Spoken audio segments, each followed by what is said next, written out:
Inilah tiang ajaib Masjid Nabawi Madinah yang bisa mengeluarkan aroma wangi surga.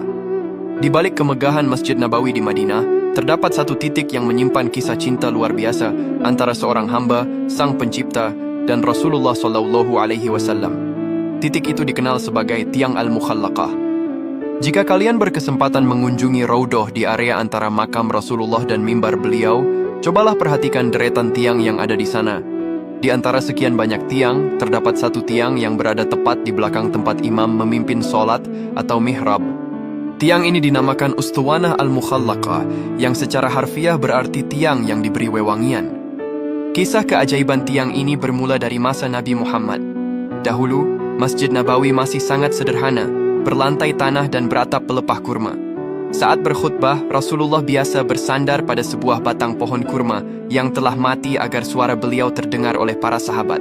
Hingga suatu hari, seorang sahabat menawarkan untuk membuatkan mimbar kayu yang lebih tinggi agar Rasulullah bisa duduk dengan nyaman saat berkhutbah. Rasulullah pun setuju. Namun sesuatu yang tak masuk akal terjadi.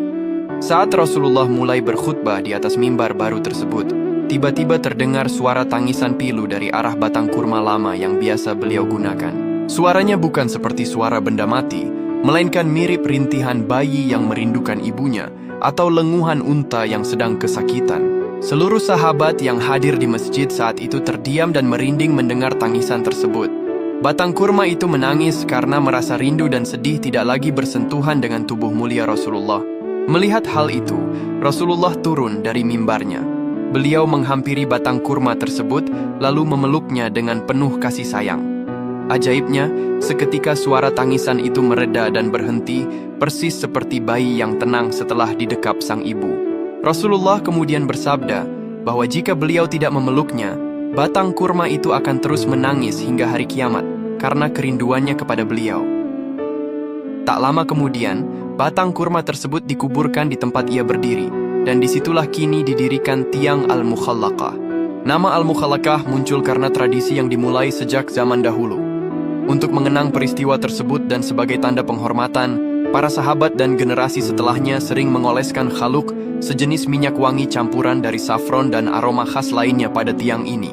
Hingga saat ini, area tersebut selalu dijaga kebersihannya dan seringkali menebarkan aroma yang sangat harum.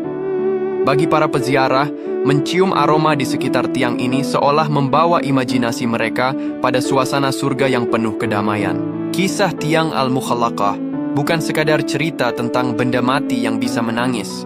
Ini adalah pengingat bagi kita, jika sebatang pohon kurma yang sudah mati saja bisa merindukan Rasulullah sedemikian hebatnya. Bukankah kita sebagai manusia seharusnya memiliki kerinduan yang jauh lebih besar kepada beliau?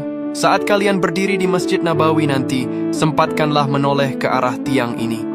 Biarkan aromanya mengingatkan kita untuk selalu bersyalawat dan menjaga cinta kita kepada Sang Baginda Nabi Muhammad. Ya Allah, semoga Engkau memudahkan kami semua agar bisa beribadah ke tanah suci. Amin. Allahumma salli ala Sayyidina Muhammad.